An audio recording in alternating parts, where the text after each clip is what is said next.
എല്ലാവർക്കും മല്ലു ഡീപ് ഡൈവിന്റെ പുതിയൊരു വീഡിയോയിലേക്ക് സ്വാഗതം. ഏറ്റവും പുതിയ ന്യൂസ് അപ്ഡേറ്റ്സിനായി മറക്കാതെ ഈ ചാനൽ സബ്സ്ക്രൈബ് ചെയ്യുക. ഇക്കഴിഞ്ഞ മലയാളം ബിഗ് ബോസ് സീസണിലൂടെ ഏറ്റവുമധികം ചർച്ച ചെയ്യപ്പെട്ട താരങ്ങളാണ് ജാസ്മിനും ഗബ്രിയും. ഇരുവരും തുടക്കം മുതലേ സൗഹൃദത്തിലായതാണ് പലരെയും ചൊടിപ്പിച്ചത്. അകത്തും പുറത്തുമൊക്കെ താരങ്ങൾ വ്യാപകമായി വിമർശിക്കപ്പെട്ടു. ഇതേറ്റവും ബാധിച്ചത് ജാസ്മിനെയാണെന്ന് പറയാം.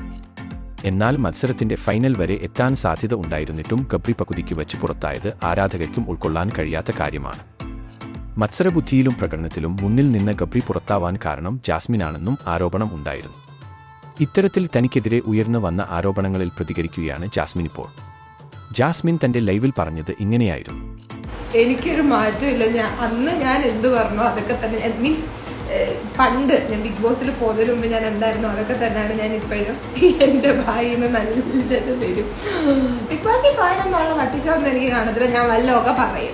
എനിക്ക് ഇഷ്യൂ ഉണ്ട്, ഞാൻ അക്സെപ്റ്റ് ആണ്. എന്നിട്ട് ഇപ്പം കുറ്റം പറയുന്നവർക്കൊക്കെ കുറ്റം പറയാം, നോ പ്രോബ്ലം. ആകോ. നന്ദി, നമസ്കാരം. ഗബ്രി പുറത്തായതിനു ശേഷം തനിക്കുണ്ടായ മാനസികാവസ്ഥയും പുറത്തു വന്നതിനു ശേഷം ഈ വിഷയത്തെക്കുറിച്ച് വരുന്ന അഭിപ്രായങ്ങൾക്കും മറുപടി പറഞ്ഞാണ് ജാസ്മിൻ എത്തിയത്. ഇൻസ്റ്റഗ്രാമിലെ ലൈവിലൂടെയാണ് താരം ഇത് പങ്കുവച്ചത്. ടോപ്പ് 5-ൽ വരാൻ എൻ്റെ കണ്ണിൽ ഒരുപാട് യോഗ്യതയുള്ള ഒരു മത്സരാർത്ഥിയായിരുന്നു ഗബ്രി.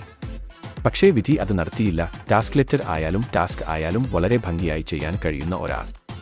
അവൻ പോയപ്പോൾ തൊട്ട് ഞാൻ കേട്ട ഒരു പഴിയാണ് ഞാൻ കാരണം ആണ് അവൻ പോയതെന്ന്. അറിഞ്ഞോ അറിയാതെയോ ഞാൻ കാരണമായി എന്ന് തോന്നിപ്പോയ നിമിഷം അന്ന് റീഎൻട്രി നടത്തിയ സമയത്ത് അവൻ ആ ടാസ്ക് ലെറ്റർ വായിച്ചപ്പോൾ ഒരുപാട് ഓർമ്മകൾ കണ്ണിൽ മിന്നിമാഞ്ഞു. വീണ്ടും അതുപോലെയുള്ള പോസ്റ്റ് കണ്ടപ്പോൾ അതൊക്കെ ഒന്നും കൂടി മനസ്സിൽ അലയടിച്ചു എന്നുമാണ് ഗബ്രിയെക്കുറിച്ച് ജാസ്മിൻ പറഞ്ഞിരിക്കുന്നത്.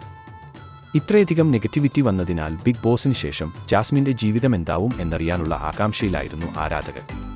എന്നാൽ തനിക്കെതിരെ ഉണ്ടായ ആക്രമണങ്ങളിൽ കാര്യമായി പ്രതികരിക്കാതെ സ്വന്തം ജീവിതവുമായി മുന്നോട്ട് പോവുകയാണ് ജാസ്മിൻ ചെയ്തത്. എന്തായാലും കാത്തിരിക്കാം ഇരുവരുടെയും ഭാവി തീരുമാനങ്ങൾക്കായി. അപ്പോൾ ഇതുപോലത്തെ കൂടുതൽ ന്യൂസ് അപ്ഡേറ്റ്സിനായി ഈ ചാനൽ മറക്കാതെ സബ്സ്ക്രൈബ് ചെയ്യുക.